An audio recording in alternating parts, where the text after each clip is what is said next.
Have you ever poured your heart into building a family, only to have it torn apart by someone you welcomed with open arms? That moment when trust shatters and you're left wondering if love was ever real? If you face the sting of betrayal from those closest to you, this story will resonate deep in your soul. Today, I'm sharing an original tale inspired by real-life heartaches about Clara, a devoted mother whose son marries a woman driven by greed, leading to a shocking eviction. But when help arrives in an unexpected form, the truth unravels, delivering justice and a second chance at peace. This isn't just drama. It's a reminder that wisdom from hardship can rebuild what cruelty destroys. Join me for over 30 minutes of emotional twists, reflections on family legacies, and the sweet taste of accountability. Let's walk this path together. You won't want to miss the moment her smug smile fades. Clara's home in the quiet hills of Pennsylvania was a testament to a life of quiet strength. A cozy craftsman filled with handmade quilts, shelves of dog-eared books, and the faint scent of lavender from her garden. Widowed young, she'd raised her only son, Thomas, with unwavering love, sacrificing her dreams of traveling to ensure he had every opportunity. Thomas grew into a kind-hearted engineer, and when he met Vanessa at a work conference, Clara opened her arms wide. Vanessa was polished, ambitious, a marketing whiz with sharp eyes and a laugh that echoed like champagne flutes. "She's perfect for you." Clara beamed at their engagement dinner, toasting to new beginnings. At first, it was idyllic. Weddings plans buzzed with excitement. Clara hosted brunches, sharing family recipes and stories of Thomas's childhood antics. "You've got a gem here," she'd tell Vanessa, who nodded politely, her smile never quite reaching her eyes. But cracks appeared soon after the honeymoon. Vanessa, climbing the corporate ladder, began critiquing Clara's dated home. "Thomas, we need space for entertaining clients," she'd say, eyeing the cluttered living room. Clara brushed it off, but Vanessa's visits grew rarer, her calls shorter. Imagine the hurt. Clara baking Vanessa's favorite lemon bars, only to have them returned half-eaten with a note, "Too sweet. Watching my figure." The real storm brewed when Thomas and Vanessa announced they were buying a larger house. "Mom, you should sell this place and downsize," Thomas suggested gently over coffee. Vanessa chimed in, "It's practical. We could use the equity for renovations."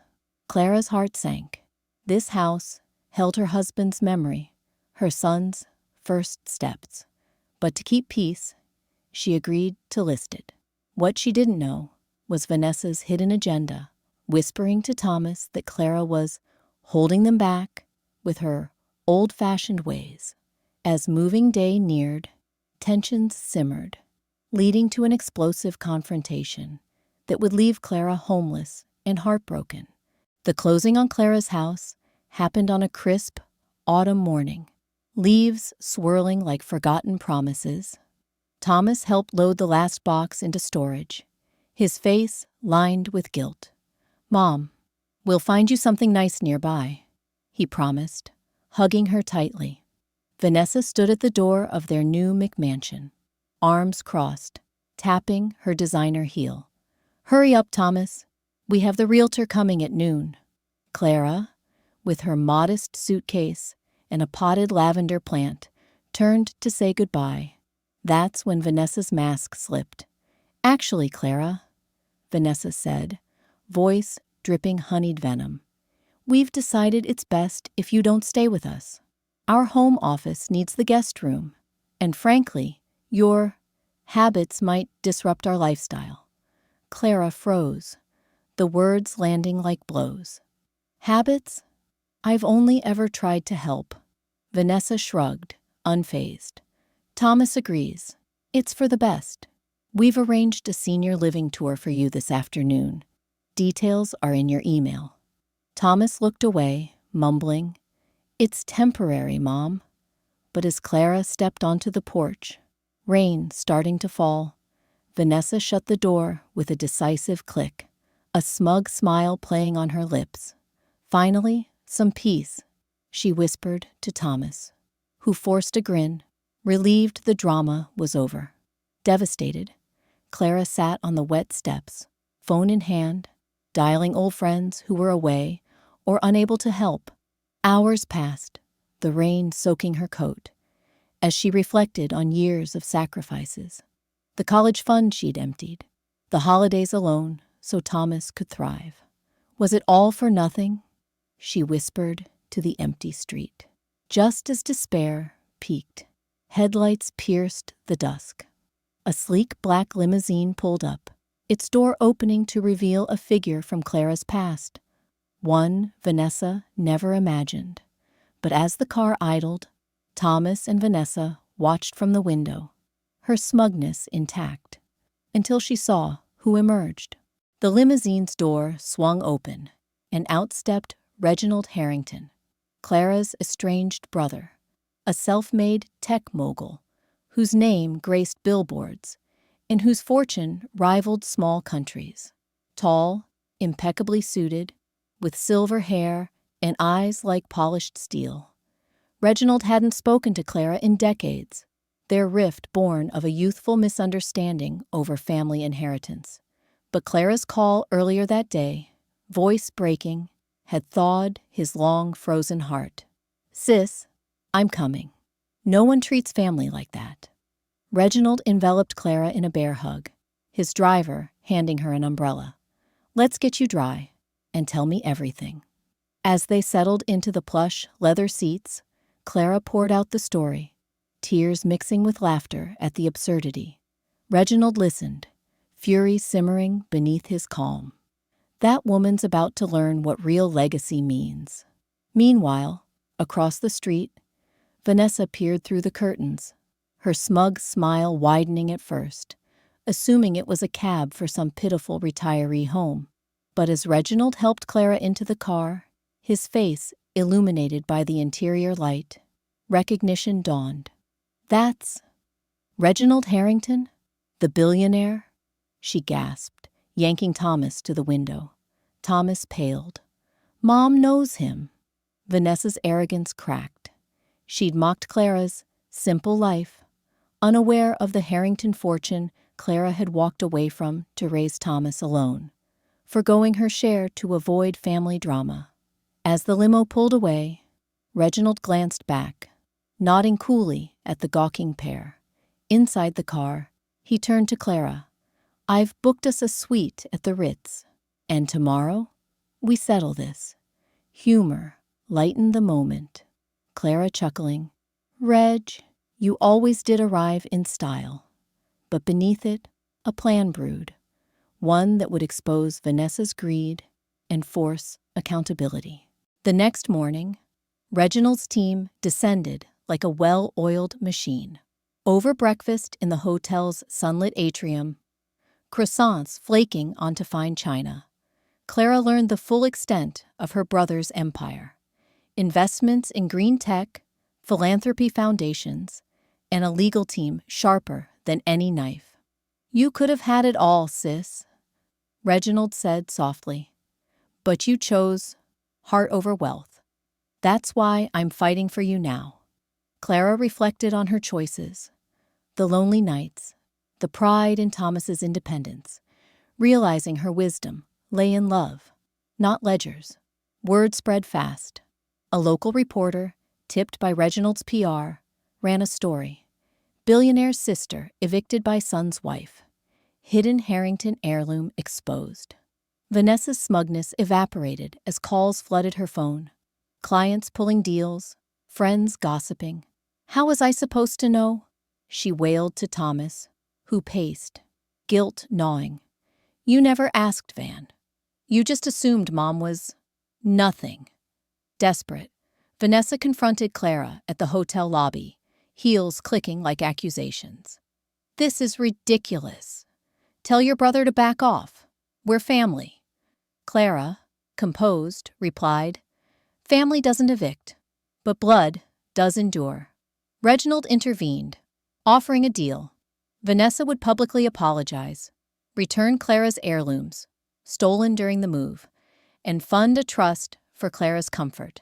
Refusal meant lawsuits for fraud, as Vanessa had forged documents to undervalue Clara's house sale. Trapped, Vanessa seethed, but the pressure mounted. Subtle humor emerged in the absurdity. Reginald quipping, "I've bankrupted CEOS for less than a bad lemon bar." As the day unfolded, Thomas reached out, voice trembling. "Mom, I messed up, but would words suffice? Or would consequences truly teach them?" Thomas arrived alone at the hotel that evening, rain-slicked and humbled, begging entry to Clara's suite. "Mom, I was blind. Vanessa convinced me you were burdensome." Clara, seated by the window, overlooking the city lights, felt a pang, but held firm. "Burdensome. I carried you, Thomas, through fevers, failures, first loves." He wept, confessing how Vanessa's ambition had blinded him to her manipulations, the secret prenup favoring her, the forged emails painting Clara as unstable. Reginald, observing from the shadows, nodded approval as Clara shared her reflections. Adversity in later years isn't defeat. It's the forge for true wisdom. Vanessa, cornered by the mounting scandal, her job offers drying up, social circle shrinking, arrived next, arrogance shattered into desperation. "Please, Clara, I was wrong. I thought you had nothing, that we deserved more." Clara's gaze was steel. Deserve? Life isn't a transaction. Under Reginald's watchful eye, Vanessa signed the agreement. Apology video, restitution, and a vow to seek counseling. The punishment stung. Her smug world crumbled, clients fleeing the homewrecker label. Thomas, seeing the fallout, vowed change. "I'll make this right, Mom." Humor pierced the gravity. Clara joking, "Next time, bake your own pie." As bridges tentatively rebuilt, Clara pondered second chances, not blind forgiveness, but earned redemption. Months later, Clara reclaimed her home, restored with Reginald's discreet funding. Now a blend of old comforts and modern touches, her lavender garden thriving anew. Thomas divorced Vanessa, who moved cities in disgrace. Her greed, punished by isolation and lost status. She reaped what she sowed. Reginald noted over tea, but Clara focused on healing. Weekly dinners with Thomas, where they unpacked years of silence, forging a legacy of honest communication. Overcoming this taught me joy in retirement isn't isolation. It's chosen connections, Clara reflected, tending her plants. Reginald became a fixture. Their sibling bond mended through shared stories in philanthropy, starting a fund for evicted elders. Thomas, wiser, pursued therapy, rebuilding trust brick by brick. The family gathered for Clara's birthday, laughter echoing where pain once lived. "I thought I'd lost everything," Clara said, raising a glass. "But I found my strength. And you." Their journey proved that family legacies endure through trials, that second chances bloom from accountability. Imagine facing your own betrayals. What wisdom would you claim? Clara's story whispers a powerful truth. Betrayal cuts deep, but justice and reflection can mend even the widest rifts, turning pain into profound growth. The twist? The one who picks you up might just topple the tyrant's throne. What's a betrayal you've overcome, or a second chance you've given? Share in the comments below. Your stories inspire us all. If this tale moved you, like, subscribe for daily doses of heartfelt narratives, and hit the bell for more on family triumphs. Support with super thanks if it warmed your heart. Until tomorrow, remember, your wisdom is your greatest ally. Lots of love. See you soon.